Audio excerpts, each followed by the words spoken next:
general, cuando observamos el mundo, tendemos a magnificar los problemas, porque efectivamente hay razones para la inquietud, muchas razones. Conflictos que parecen descontrolados, incapacidad de producir niveles de multiculturalismo y multilateralismo razonables propios de las circunstancias del mundo, que es ya uno y el mismo para casi todos los asuntos. Observando esto, el Templo del Futuro le escribió al secretario general de las Naciones Unidas, Antonio Guterres, realizándole una entrevista de la que en este momento voy a compartir solo una pregunta y una respuesta a la que obviamente daré lectura. Nosotros le preguntamos, ¿qué hacer y cómo para darle gobernabilidad al mundo? Y Guterres respondió, en general, conviene reforzar la gobernanza global para garantizar que sea más inclusiva, más interconectada en red y más efectiva a la hora de prestar bienes públicos. Para ello tenemos que restablecer la confianza entre la gente y las instituciones, tanto a nivel nacional como global. En otra parte de la entrevista, el secretario general de las Naciones Unidas hace notar que es importante empezar a pensar cómo las instituciones estatales, nacionales y globales transfieren poder a la sociedad civil organizada. De modo que, estimado Gabriel, te introduzco al diálogo haciéndote una pregunta sencilla. Es evidente que hay un problema de concentración de la riqueza y de distribución inequitativa de la producción social de riqueza y que eso genera enormes tensiones en todo el mundo. Y como cada vez más es la distancia entre los recursos necesarios para participar de los negocios de punta, los más rentables, entre los centros, los ecosistemas económicos financieros capaces de apalancar esos proyectos y el resto del mundo, este problema puede acentuarse. ¿Qué hacemos? Bueno, Gerardo, muchas gracias por la invitación y un placer acompañarte en este proyecto. Lo primero que debería decirte que es importante es que cuando tú mirás distribución del ingreso e igualdad a nivel global, a diferencia de lo que se suele afirmar, y si uno hace una lectura cuidadosa, estamos en el momento de la historia donde los niveles de desigualdad son mínimos. Mínimos. O sea, en los últimos 40 años, en los últimos 50 años, diría yo, de la posguerra en adelante, las sociedades en general han construido niveles de prosperidad y de condiciones de acceso y de igualdad como no se observó en la historia precedente.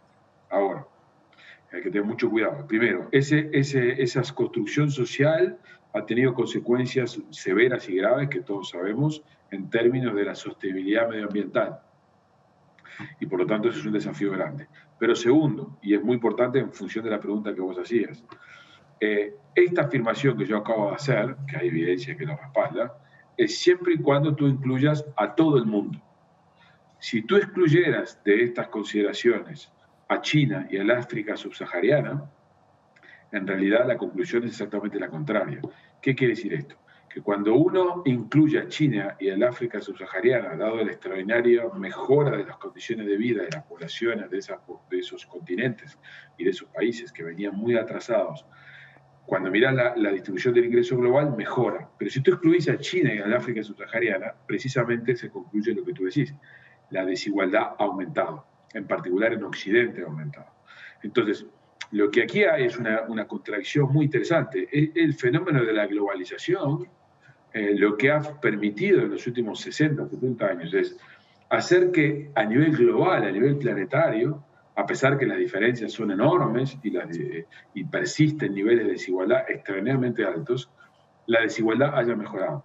Pero si yo excluyo a las dos regiones del mundo que más atrasadas venían hace 50, 60 años, encuentro que la sociedad que estaba más integrada antes, esencialmente Occidente, pero también podemos incluir al Oriente lejano, la desigualdad aumentó. Y eso tiene que ver con la insatisfacción y con el grado de frustración que de muchas sociedades exhiben en el mundo.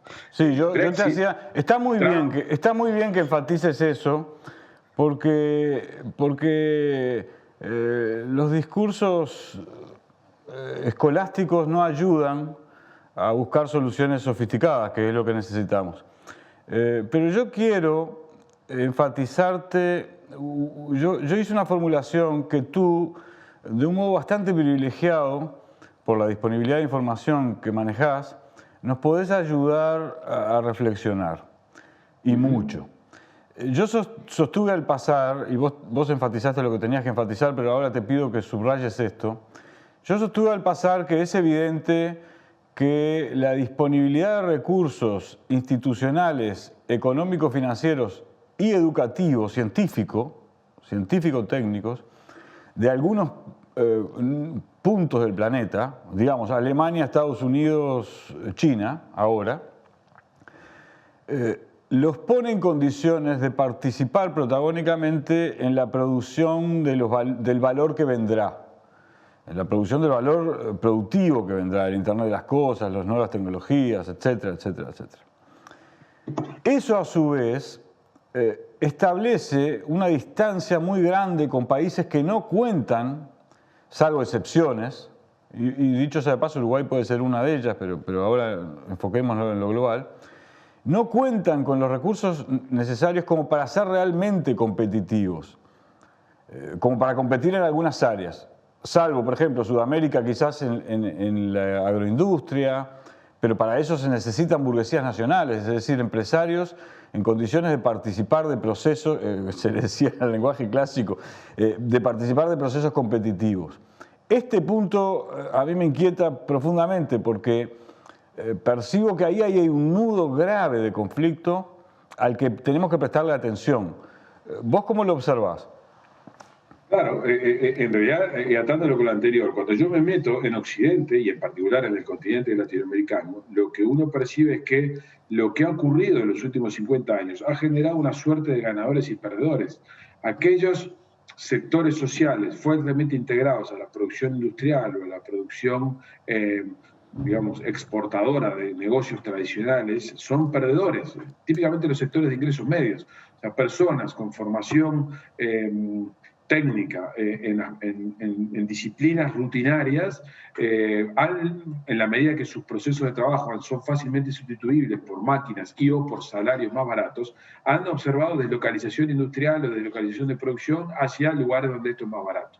Entonces, lo que tenés en Occidente hoy, en América Latina en particular, es la dificultad de adaptarse las élites y por tanto las decisiones políticas a los nuevos desafíos que la Organización Mundial Económica ha puesto, que hoy está mucho más organizada en cadenas de producción, donde un producto se produce en 10 lugares distintos simultáneamente y se ensambla en un lugar diferente, y eso pasa con los productos del software, o pasa con los productos altamente tecnológicos, pero también pasa con productos tan elementales como el papel, donde se produce se planta cerca del bosque, se produce la celulosa cerca del bosque, pero se produce el papel cerca del centro de consumo, y eso supone, y eso nosotros estamos metidos en esa cadena. Claro. Entonces, lo que vos tenés en América Latina es la dificultad, no de todos los países, pero sí de algunos más que otros, para adaptarse a esos cambios que han tenido lugar en los últimos 40, 50 años, y el riesgo de haber quedado deslocalizados de alguna de estas cadenas de producción. Y por tanto hemos quedado relegados, en muchos casos, a seguir siendo potentes en la producción de bienes que son intensivos en recursos naturales. Lo que no quiere decir que no haya oportunidad de sofisticación y de generación de valor agregado, pero supone de parte de las élites y de parte de los empresarios y de parte de las políticas públicas, precisamente agregarle a esa dotación de recursos naturales generosa, en términos minerales, en términos de producción de alimentos, conocimiento, agregarle tecnología, y eso supone agregar educación, y eso supone agregar bienes públicos. Bueno, pero entonces ahora voy a una de las preguntas clave aquí, que tiene que ver con todo lo que acabas de señalar, demandar recursos. Correcto. Un plan estratégico que acentúe las potencialidades que produce el medio ambiente, las instituciones creadas, el capital acumulado en todo sentido, institucional, cultural, educativo, científico, de saberes, que son muy importantes, sobre todo en la industria alimenticia, requiere intensificar decisivamente la inversión pública y el diálogo público-privado que participe de una confluencia hacia determinadas áreas estratégicas. Requiere de la integración regional, que es cada vez más, está más deteriorada, porque algunas cadenas de valor deberían plantarse acá para después mirar al mundo. Por ejemplo, producción de aceites, etcétera, para citar un caso y no hablar en abstracto, ¿no? O de aceite de oliva, o con ingredientes, hierbas naturales que le den una distinción, etcétera, etcétera, etcétera. Y eso requiere recursos públicos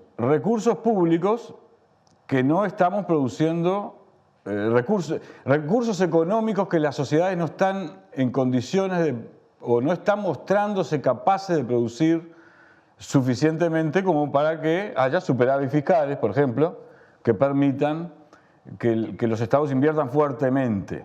Y ahí aparece incluso el problema de la seguridad social futura y el problema del desempleo que crea la inteligencia artificial y robótica aplicada a procesos productivos repetitivos.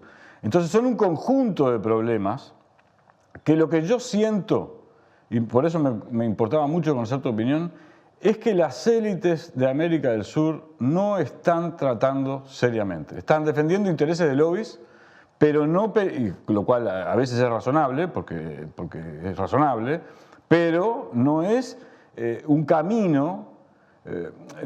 Uno percibe que falta inteligencia estratégica en las élites regionales. Y eso es una catástrofe en este momento de la humanidad. Bueno, yo creo que el fenómeno de las dificultades de las élites para identificar una agenda estratégica de largo plazo, en América Latina por supuesto que está muy presente, y las crisis políticas a las que estamos asistiendo y de representatividad de los sistemas políticos en varios países de la región de alguna manera así lo ilustran, pero creo que el fenómeno es más global. Si uno mira la calidad del liderazgo global, sobre todo en Occidente, uno encuentra que ese fenómeno de perplejidad o ese fenómeno de que hay una suerte de una agenda agotada política, de políticas públicas, parece estar arriba de la mesa. O sea, yo tengo la impresión de que hay consensos que fueron construidos en la posguerra, en las cuales nos guiaron, aún en las sociedades más lúcidas hasta acá, en relación a cuál es el rol de los mercados, el rol del Estado, aunque esos consensos se atravesaron por momentos de crisis y hubo reformulaciones más hacia la orientación pro mercado, en algunos momentos más hacia una orientación pro estatal, pero que hoy estamos ante una serie de fenómenos tecnológicos, medioambientales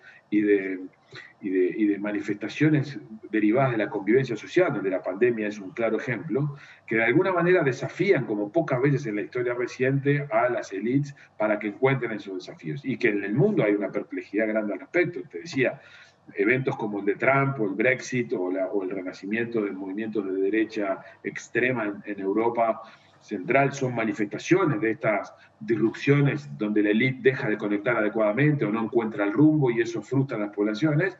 Y en América Latina eso es evidente que ocurre también. Entonces yo lo que creo que tenemos hoy es, vos venís de un mundo en el cual, por lo menos de los 80 a la fecha, en Occidente, la idea de que el sector privado y los mercados estaban en condiciones de encontrar la mejor manera de asignar recursos y por lo tanto que lo que había era un rol para las políticas públicas para, de alguna manera, limar los riesgos de distribución del ingreso inequitativas o de asignaciones eficientes era suficiente.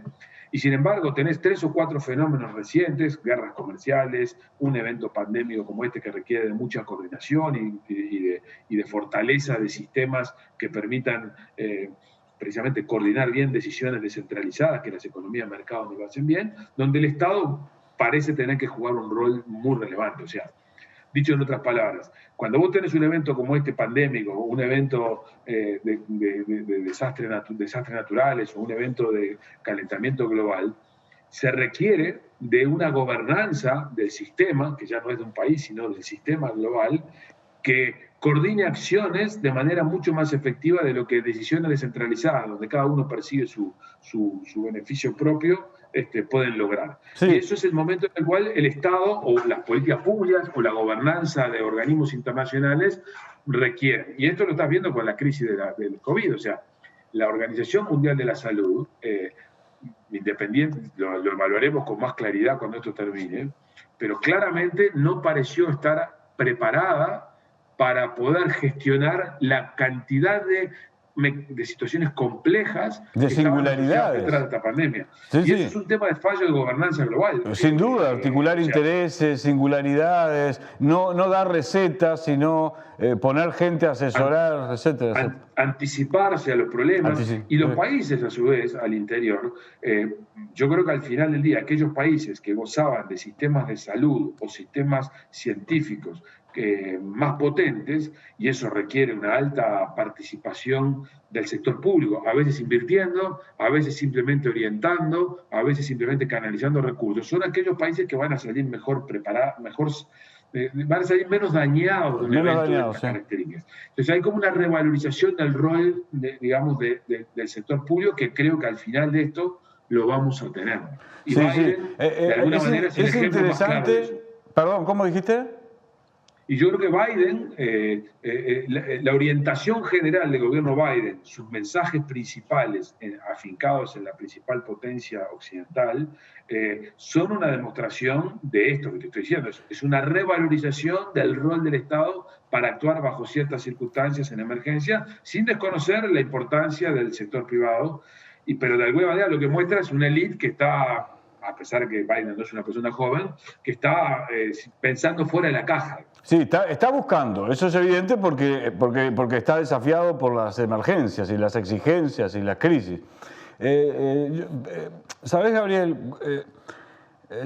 Yo estoy haciendo una distinción, porque en lo que vos señalaste, ¿qué falló? Si hacemos la generalización, que tenés razón, hay que esperar un poquito para evaluar, que la Organización Mundial de la Salud falló un cierto burocratismo que ha tomado algunas organizaciones internacionales, tanto como algunas organizaciones, instituciones propias del Estado Nacional. Y ahí tenemos un lío también, porque los recursos públicos, ¿cómo los encauzamos con un alto nivel de profesionalidad científica para que se apliquen con enormes niveles de eficiencia a la solución de los problemas para los cuales se destinan? Ese es un desafío evidente de los próximos años. Biden evidentemente está dando muestras de ir por ese lado, pero al mismo tiempo también parece querer regenerar ciertas lógicas de Guerra Fría con China, porque les está haciendo muy dificultoso ser competitivos estratégicamente, no ahora en la economía actual, pero perciben que les va a costar ser competitivos y se tienen que anticipar. Y la lógica no parece ser la aniquilación de uno u otro, ¿no? Un conflicto que arrastra al resto del mundo, porque eso pone al problema del desarrollo desigual, que viste que te lo mencioné varias veces, porque creo que tenemos que pensar seriamente en eso, en la agenda central, porque si los países más desarrollados siguen invirtiendo competitivamente por sí mismos para sus propios intereses geopolíticos, eso aleja la capacidad de contemplar las desigualdades para facilitar procesos de desarrollo más equilibrados, multilaterales, trabajados en red, como dice Guterres, por científicos, por técnicos, que eviten burocratizaciones y permitan optimizar los recursos que se destinan. ¿Sabés que siempre es un placer para mí conversar contigo? La televisión lo sabés bien porque hemos conversado muchas veces, es tirana, pero, y te dejo la última palabra, porque este enunciado supongo que te habrá estimulado algo intelectualmente, como los telespectadores, pero se nos ha ido el tiempo, así que te dejo cerrar. No, solamente esto, Gerardo. Hemos construido un mundo en los últimos 70 años más próspero, más cohesionado, pero todavía muy desigual adentro de sociedades que habían mejorado mucho en igualdad. Eso genera una disrupción y un desafío para las élites de cómo construir, digamos, una gobernanza global distinta. Sobre todo porque los riesgos que hoy amenazan a la humanidad son mucho más globales de lo que lo eran en el pasado. La gobernanza de hace 70 años tenía mucho énfasis en los conflictos bilaterales o los conflictos nacionales entre regiones o entre países.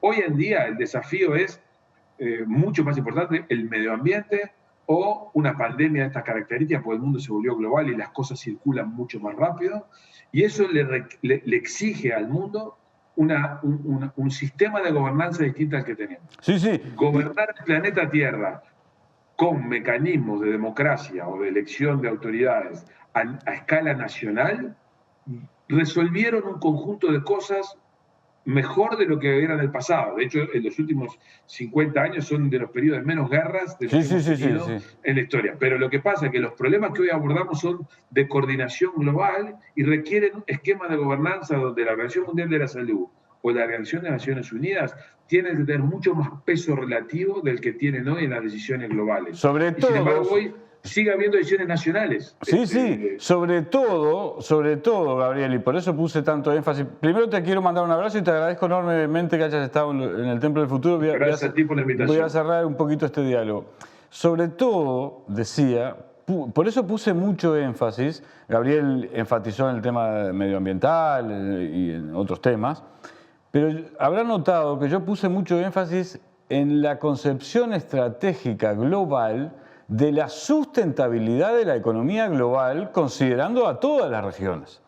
Porque el problema de las migraciones, por ejemplo, que no nombramos, ¿por qué ocurre? Claro. Y naturalmente, si concentramos poder en un solo lugar, o en poquititos centros donde... O prosperidad. Concentrás prosperidad en un lugar y en otro no, la gente se te desplaza. Exactamente. Y entonces, ¿qué termina ocurriendo? Que lo que se resuelve en un lado genera una crisis en otro que después se traslada y así sucesivamente. Por eso la Unión Europea fue una buena solución para los años 60 y 70, pero seguir construyendo islas de prosperidad con situaciones catastróficas en África, no es una solución. Lo era para los 50 para que dejaran de pelearse franceses dejaran de matarse. Y alemanes, pero no lo es hoy en el mundo Exactamente, global. Exactamente. Gabriel, otra vez, muchas gracias a ustedes, amigos, nos reencontramos en unos minutos. Gracias por la invitación. Un abrazo, Gabriel.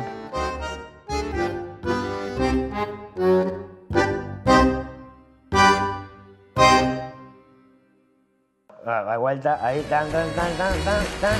Es un honor formar parte de Caras y Caretas TV, donde hay lugar para todo tipo de contenido y también para el humor. ¡Sumate! Para los bajos, para los altos, para los flacos, para los viejos, para los ricos, para los pobres, para los que creen, para los que no creen, para los que ríen, para los de arriba, para los de abajo, para los que se quieren, para los que se abrazan, para los fanáticos, para los valientes, para los recios, para las de antes, para los de ahora, para los que están, para los honestos, para ellas, para todos. Caras y Caretas, lo que nadie te muestra.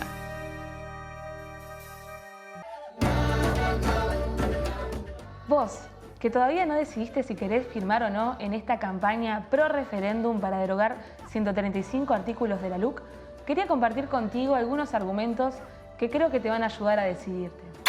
En seguridad pública hay muchísimos artículos, podríamos decir que es el capítulo que más artículos tiene. Y hay un valor que atraviesa todos esos artículos, que es realmente la ambigüedad y la discrecionalidad que le da a la policía. Se dice que cuando uno agravia a un policía puede ir en prisión por 6 meses, pero no especifica qué quiere decir un agravio y según quién. También, por ejemplo, el artículo que tiene que ver con el gatillo fácil. Hoy en día, cuando un policía ejerce gatillo fácil, para comprobar su inocencia, primero se presenta como culpable. La ley de urgente consideración cambie esta dinámica. Es decir, el policía es inocente y hay que comprobar su culpabilidad. Todos sabemos que hay una relación de poder muy diferencial entre un policía y un ciudadano común y corriente. Esto es un peligro para todos, para el policía, para la ciudadanía, para el Estado y para el futuro. Nosotras y nosotros tenemos la responsabilidad de crear un valor democrático que no sea en base a la competencia, que no sea en base a la persecución y la violencia. Está en tus manos generar un mañana donde todos podamos convivir de una manera más amena y más genuina. Poné tu firma a luchar.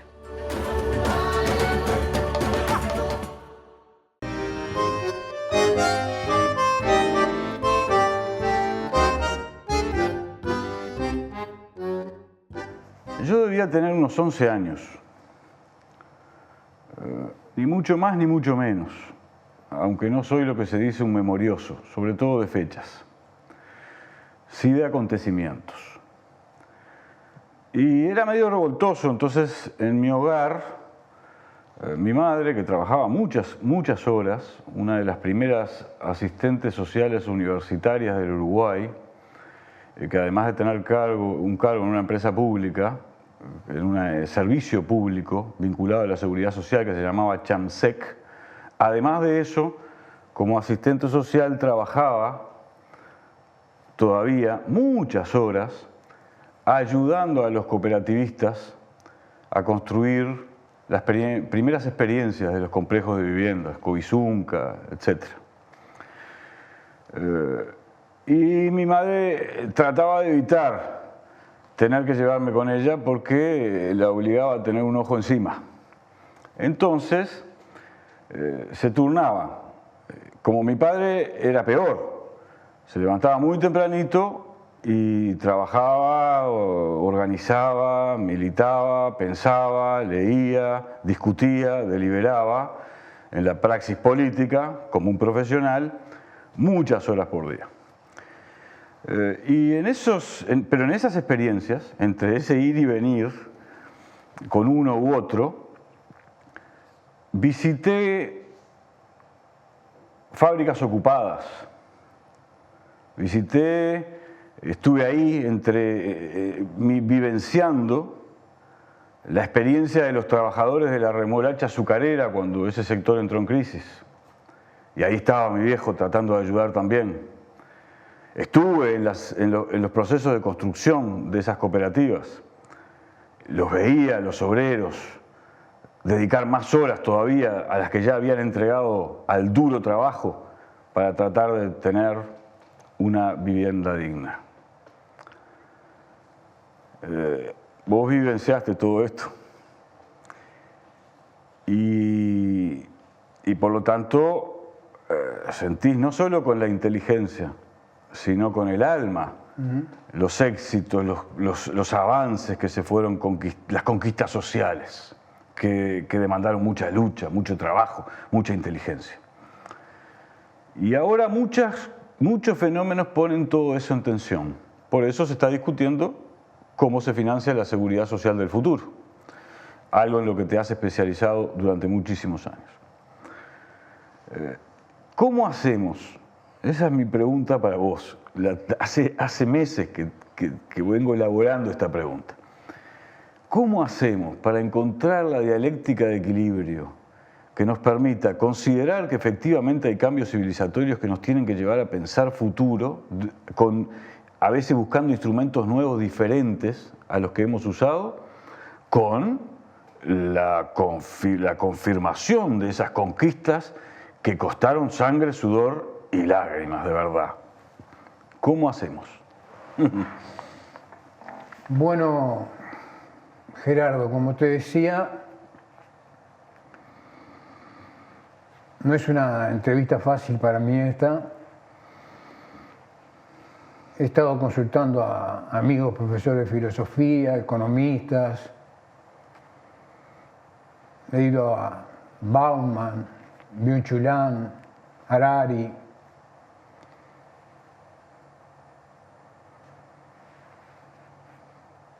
Pero llegué a la conclusión de que este es un programa especial. que vos estás metido en un proyecto formidable y que por eso mismo no son cualesquiera los televidentes, no cualquiera mira este programa. Así que hoy en la madrugada tengo el problema por la edad que me desvelo temprano. Decidí encarar el tema desde un inicio en el que tenemos cosas en común, que es la poesía. Vos te acordarás de Alejandra Pizarnik. Claro. Ella tiene un bellísimo poema que se llama Mendiga Voz, que dice: en mi mirada lo he perdido todo. Es tan lejos pedir, tan cerca saber que no hay. Y junto con eso se me vino a la memoria alguien a quien yo recurro semanalmente, que es Paco Espínola, con aquel maravilloso pensamiento que dice: ser solidario significa sentirse cada uno un poco todos, sin lo cual no hay nación, sino tierra con gente encima. Es maravilloso desde el punto de vista humano, desde el punto de vista de amor por el hombre, por la mujer. Y creo que tanto Alejandra como Pancho, como Paco, me permiten aludir a la seguridad social. Vos agarrás cualquier libro de la OIT, de la AIS, de la OIS, de la CIS, y todos te dicen que un principio fundamental es la solidaridad y que el objetivo es redistribuir la riqueza. Por otro lado, está el futuro, todos los cambios que se avecinan,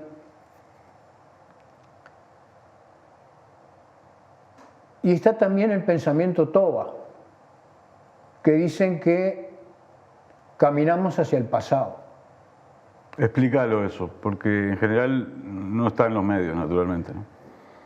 Los indios Toba tienen la idea de que el futuro está atrás y el pasado está adelante. En ese sentido, yo creo que el futuro de la seguridad social uruguaya empezó en el año 95. Porque hasta ese momento teníamos un régimen imperfecto, hasta el punto que era consecuencia del acto 9 y 13 de la dictadura, nada menos, pero tenía un componente solidario esencial. Yo ganaba 10.000 pesos, aportaba por los 10.000 pesos del BPS, vos ganabas 100.000, aportaba por los 100.000 pesos del BPS, él ganaba 300.000, aportaba por los 300.000 pesos del BPS. Luego había topes mínimos, máximos, y ahí se redistribuía. En el año 95, alimentarse la SAFAP, copiando el modelo chileno. Basándose en el modelo chileno, tratando de adaptarlo a la realidad, contraviniendo todo lo que habían sido los discursos preelectorales, porque solamente un candidato estaba a favor del régimen mixto, todos los demás estaban en contra. Se hace un acuerdo político y se decide lo que yo he llamado ponerle precio a la solidaridad. Claro. A valores de ahora. Si yo gano más de 67.000 pesos, soy solidario hasta los 67.000, aporto al BPS, y de los 67.000 para arriba, aporto para mí, a la FAP. O sea que en ese caso el precio de la solidaridad son 67. Pero existe lo que se llama el artículo 8 que rebaja el precio. Permite que si yo gano 20.000, pueda decir, aporto al BPS por 10.000 y de 10.000 a 20 aporto para mí. O sea que ahí el precio de la solidaridad son 10.000 pesos. Y todavía es peor, me permito adelantar, porque en cuanto que la gestión privada de los aportes laborales y patronales tiene un costo, hay que construir una estructura para desarrollarla, además está el tema y la ganancia, porque si no, no gestionarían nada. Además de eso, hay que incorporar a la reducción de ese contenido de solidaridad el costo para, al final de cuentas, un grupo que se selecciona con el dedo, porque se termina ocurriendo así. Los grupos en este tipo de actividades en la que el Estado es, al final de cuentas, y la sociedad en su conjunto, el trabajo, el que dispone de los recursos, es cederle a un privado por decisión ideológica, ideologizante y dogmática, unos recursos que se quitan también de ese contenido de la solidaridad. Exactamente. Pero ¿qué hacemos hacia adelante? Primero déjame redondear la idea. Sí. Uno podría decir, pero bueno, más allá de visiones filosóficas o ideológicas de humanismo, capaz el régimen es mejor. Es más eficiente, comillas. Más eficiente y más justo. Los llamados expertos le piden a equipos consultores que hagan una encuesta. Y la primera pregunta que le hacen a los encuestados y encuestadas es: ¿cuál es la primera palabra que se le viene a la mente cuando piensan en seguridad social? Es una placa y la primera palabra es un gigantesco injusto. Se hizo un régimen injusto. Así que una valoración sobre el funcionamiento actual del sistema. De ese sistema que inventaron para salvar la seguridad social en el año 95. Entonces vos tenés rápidamente, si te quedaste solo en el BPS, tenés un promedio de 30.000 pesos, se actualiza, se hacen promedios. Para tener un promedio de 30.000 tenés que estar ganando unos 40. Con 65 años de edad y 45 años de trabajo cobrás el 67,5%. 20.250 pesos. Cobrás un poquito más de la mitad. No es para nada suficiente. Aparece el régimen de AFAP, que decían que solucionaba el problema para quienes estuvieran en una AFAP, estuvieran obligados o no. Yo me reuní 1 hora y media con una muchacha muy inteligente, muy eficiente, encantadora, gurisa, que trabaja en una FAP. Y me contó 2 cosas. La primera, la vergüenza que le daba tener que decirle de repente a un trabajador o una trabajadora que iba a cobrar una renta vitalicia de 7 pesos.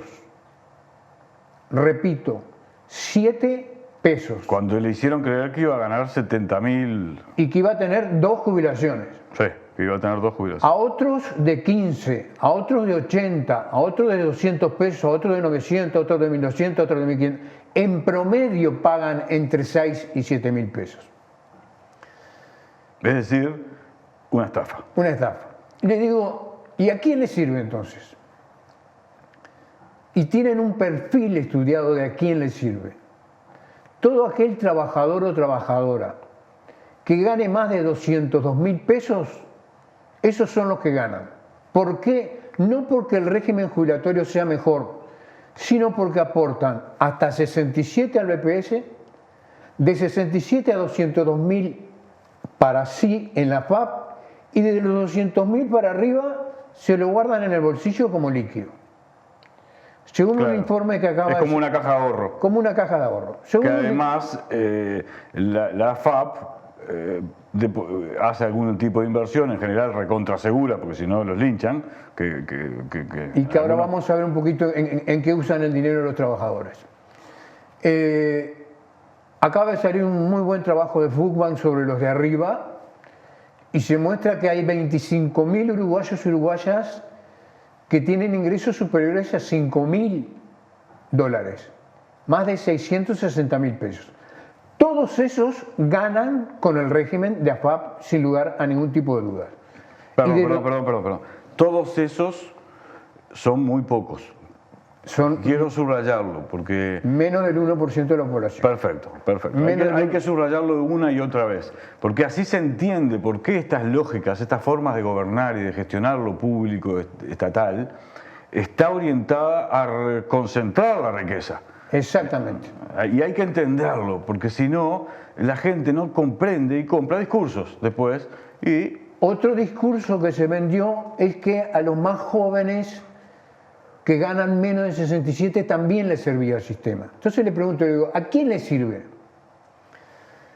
Me dice, mira, si a vos te gusta hacer futurología, imagínate un muchacho o una muchacha que empieza a trabajar a los 18, 19 años, que empiece ganando 50.000 pesos y que tenga la certeza de que va a estar 40 y pico de años registrado siempre en la historia laboral. En trabajo formal, realizando los aportes correctamente. Sin ningún tipo de laguna, sin subdeclaración, sin evasión, sin nada.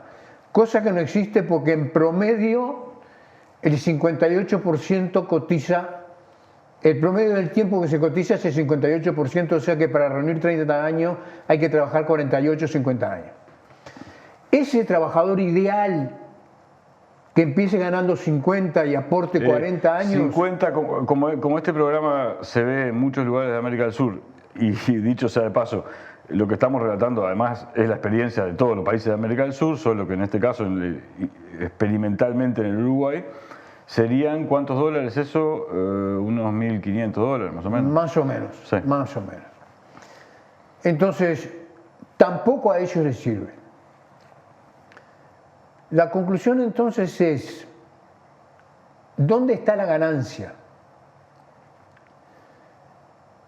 Las empresas, los dueños de las AFAP, que están vinculadas a grupos económicos conocidos, tienen márgenes de ganancia que son incomparablemente altos comparados con otras empresas altas. ¿Y qué hacen con la plata de los trabajadores y trabajadoras? A ver si esto anduviera. No te preocupes si no anda porque... Pero ahí aparece. La conclusión. Plata de un trabajador, de una trabajadora, se vaya a jubilar o no. En el periodo 2008-2020 hubo emisiones en el mercado de capitales de 5.264 millones de dólares. El 54% se invirtió en infraestructura y energía, sector forestal, con todo lo que implica el extractivismo, etcétera, sector agrícola, sector inmobiliario y un 46% para financiar mutualistas, intendencias, fondos de transporte, empresas públicas, bancos, frigoríficos, farmacias, aeropuertos, hoteles, shopping centers y otras empresas privadas. La obra arquitectónica de eso. Exacto. ¿No? La infraestructura, es decir, inversión en infraestructura. Inversión en infraestructura y en algún caso en desarrollo también. Entonces, lo que nosotros pensamos es que ese futuro hay que reconstruirlo.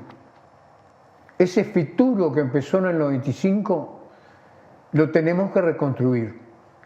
No puede seguir teniendo validez.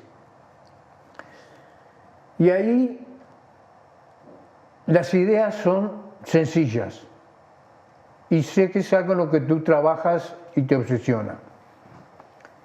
¿Quién paga las cuentas? Se habla mucho de solidaridad cruzada, de que los más pobres subsidian a los más ricos, donde los más ricos, en este caso jubilatorio y pensionario, seríamos los que nos hemos podido jubilar. El 70% gana menos de 27.000 pesos y el 30% gana menos de 16.000. Esos son los ricos. Esos son los ricos. Pero déjame explicarlo porque me parece que pudo no haberse entendido. El juego de palabras refiere a que el sistema de producción capitalista tiene muchos méritos. Dinamiza la producción, genera innovación, transforma, produce objetos celulares, inteligentes, que nos cumplen funciones importantes para el desarrollo humano. Pero al mismo tiempo contiene una injusticia orgánica, una forma de organización del trabajo que tiende siempre a beneficiar a quien es capaz de concentrar y centralizar el capital para luego tomar decisiones y perjudica a quien no tiene las condiciones para participar decisivamente en las tomas de decisiones porque no tiene capital concentrado, acumulado, centralizado. Esto es así. Como esto es así, suele producirse un discurso ideológico. Permanentemente los grupos de privilegio que están sentados en el lugar del privilegio producen discursos ideológicos para que, en este caso, por ejemplo, ocurre todo el tiempo con todos los temas, pero en este caso hay que subrayarlo. Ponen en conflicto al trabajador informal, que en América del Sur, en Perú, en Bolivia, por ejemplo, puede llegar a ser hasta el 70% de la fuerza laboral, y llama privilegiados a los que obtuvieron derechos resultado de luchas terribles en las que murieron miles de personas. Eso es lo que estaba diciendo, porque perdóname que lo diga con tanta transparencia y crudeza. Sí. Es así. Para tener una idea, en Uruguay, el quintil de más bajos ingresos, los que ganan menos, de cada 100, solo 4 tienen la totalidad de su historia laboral registrada.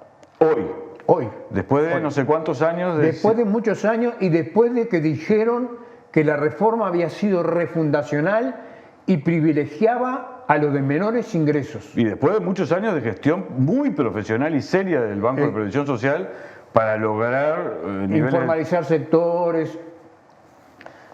Entonces, hay un dato que es objetivo. Todo el pueblo, también los jubilados y pensionistas, aportamos 7 puntos del IVA. De acuerdo a la Constitución, hay tributos establecidos por ley que van para financiar el Banco de Previsión Social. Entre esos están los 7 puntos. Entonces, ahí es que dicen que los que no tienen acceso subsidian a los que nos logramos jubilar. ¿Y qué es lo que investigamos? Que el gran capital tiene subsidios. Y hay 3 impuestos. El impuesto a la renta de la actividad económica, el IRAE, el impuesto al patrimonio y el impuesto a las que favorecen las inversiones en la industria automotriz. El total del impuesto de esos 3 subsidios, mejor dicho, de esos 3 impuestos, son 1.473 millones de dólares, que son el 2,9% del PBI. Si vos mirás los impuestos como el IVA afectados al Banco de Previsión Social, son el 2,67%. Perdón. Porque esto es televisión, tengo a mi productor que tuvo que... Yo quise apagar el sonido de mi teléfono y se ve que lo que hice fue prenderlo, entonces en un momento yo no. Y tengo a mi productor mirándome con cierto estupor, como diciendo, estos tiempos de televisión. Así que tengo que empezar a cerrar la entrevista. Sí. Entonces, y ya en realidad dijiste todo lo que había que decir. Pero yo quiero incorporar una sola cosa más para darte unos segundos para la reflexión. Y humana la reflexión, porque no me interesa tanto técnica, por lo que ha sido la peripecia de tu vida. El Estado, la forma Estado-nación con sus estructuras burocráticas, estatal-nacionales, está en crisis. Está en crisis porque la sociedad mundial es sociedad mundial, finalmente, después de siglos y siglos de experimentaciones, desarrollos, competencia, construcción de identidades, etc. Revoluciones, revueltas, contrarrevoluciones. Y eso lo que tiende a establecer es que los sistemas de seguridad social tienen que ser financiados con recursos universales, de la sociedad humana, de toda la sociedad humana. Va a ser difícil, va a ocurrir. Y ya hay, viste, que uno que habla, cuando se habla de la renta básica, ¿de qué se está hablando? Exacto. Un impuesto a la riqueza global para financiar. Es más o menos como lo que vos decís, ¿no? A veces con el 2%, todo lo que sostienen como que inviable e imposible, ¿no? Entonces el tema es cómo se distribuye la riqueza, pero también cómo se produce y cómo se piensa las políticas. Y como es cada vez más difícil pensarlas en las fronteras chiquititas del Estado-Nación, incluso de los más poderosos, porque la disputa competitiva es universal, es cada vez más claro que hay que ir a sistemas de distribución de la riqueza universales, acordados universalmente. Es decir, sustituir la lógica de la competencia por la lógica de la cooperación. Entonces, a mí me importa tu opinión humana. Es decir, participaste de un movimiento que logró conquistas. Y ahora, nosotros estamos... Pero me entendés, ¿no? Sí. Viviste mucho. Con todo eso adentro, Nosotros ¿qué idea del futuro tenés? Lo que estamos pensando en lo inmediato es en una reforma constitucional, junto con las elecciones del 2021, donde quede en la Constitución un modelo de transición, se eliminan las AFAP y queda una administradora estatal de capitalización colectiva y no individual, un proceso de aumento selectivo del capital, de aportes del capital. Nos comparan mucho con los países de la OCDE y de Europa, y el promedio es que aportan los empresarios el 15,5 y los trabajadores el 8,5. Acá en el Uruguay es exactamente al revés. Y no hay ningún indicio de que los empresarios europeos sean menos vivos o menos inteligentes que los empresarios uruguayos. Y luego un modelo ideal donde recompondríamos el sistema solidario en base a aportes que fundamentalmente surjan del gran capital, del capital monopólico. Para cerrar,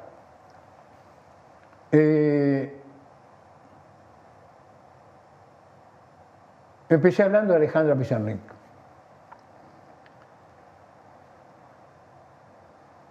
Hace poco menos de un mes, y tiene que ver con tu programa, con el título de tu programa, que me parece formidable.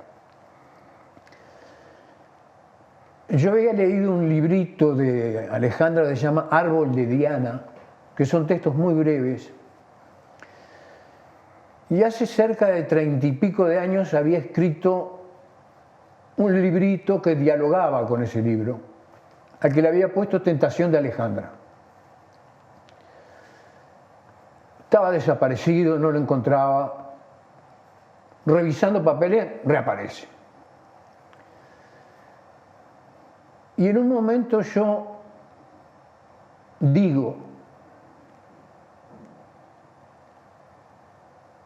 que no hemos construido todavía un lugar para cuidarla,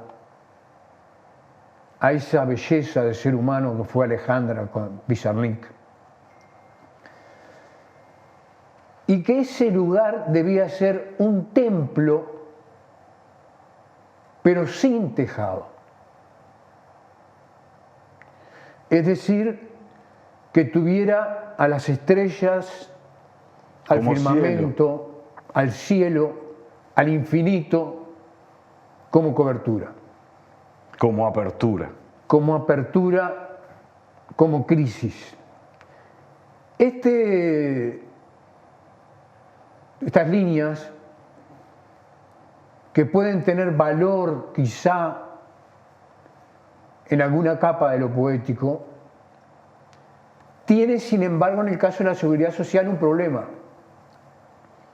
que es que quedás a la intemperie, aun cuando quedás reunido solidariamente en un templo, si llueve te mojás. Y el símbolo histórico de la seguridad social ha sido el paraguas. Entonces, yo creo que el futuro en el que tenemos que imaginarnos y que tenemos que empezar a conversar con nuestro pueblo, lo estamos haciendo a pesar de la pandemia. Se están creando comisiones de defensa de la seguridad social. Hemos logrado el apoyo de FUCBAN, por ejemplo, con todo lo que implica a nivel territorial y nacional. Frentes de defensa en Paysandú, en Minas, con gente de todos los partidos políticos. Nos permiten, o por lo menos en mi caso, que hacía 4 años que estaba jubilado y medio me había retirado, recuperar la esperanza en que es posible cambiar lo que hay y empezar a reconstruir lo que perdimos, tomando nota de lo que pide el Templo del Futuro, que es sustituir un mundo que no es justo por un mundo que se vaya acercando cada vez más. Y considerando, qué lástima que no te pedí que miraras a la cámara y hicieras el cierre vos porque sería un atrevimiento, pero hubiese sido precioso que así fuera, y considerando que los fenómenos disruptivos que están teniendo lugar efectivamente nos desafían a pensar fórmulas, instrumentos nuevos, cosas nuevas, pero también nos desafían a no abandonar lo que ha hecho humano a lo humano, que es la práctica cooperativa, colaborativa, construyendo vida. Es decir, la lucha, la acción, juntarse para... yo no comparto todo lo que dijo Adolfo. Hay algunos enunciados, por ejemplo, es que no tengo ni ganas de poner en debate ahora, porque lo que quiero es que quede el mensaje de la lucha, ¿no? Pero lo voy a hacer porque la honestidad intelectual ayuda, ¿no? Los porcentajes impositivos que se le ponen a la economía, a los empresarios europeos, a veces para nosotros es difícil ponerlos en las economías de Sudamérica. Ahí hay un conflicto, entonces ahí nos desafiamos intelectualmente. ¿Por qué? Y porque Europa, mediante prácticas imperialistas, obtuvo riquezas inconmensurables, entonces los empresarios europeos tienen mejores condiciones para ser competitivos y nosotros tenemos que ayudar a los de la comunidad, sobre todo cuando están integrados y tienen actitudes solidarias, y si no, impuesto, ¿no? Entonces, todos estos problemas entrañan debates, discusiones. Sobre ese punto, 2 cosas importantes. Sí. Sobre los pequeños empresarios que merecen subsidio, nosotros no nos oponemos. Lo único que planteamos es que el dinero debe surgir de rentas generales y no del fondo del Banco de Previsión Social, porque si no dicen Claro. Y luego, en el caso de que planteamos de que vaya aumentando el aporte patronal, en la situación de los grandes empresarios lo hacemos progresivamente, durante 10 años van aportando un 0,75% anual, y en el caso de los medianos empresarios que no merezcan el subsidio, les damos 3 años de gracia y luego un aporte de un 0,5% anual, cosa que recién en 18 años se equiparen. Perdón, O sea, tengo que terminar el programa, pero qué mejor manera de terminarlo que homenajear la seriedad. Porque no es solo lucha, es seriedad, profesionalismo, estudio. Por eso puede denunciar números. No tengo nada más que decir. Estimados amigos, nos vemos el jueves que viene. Gracias.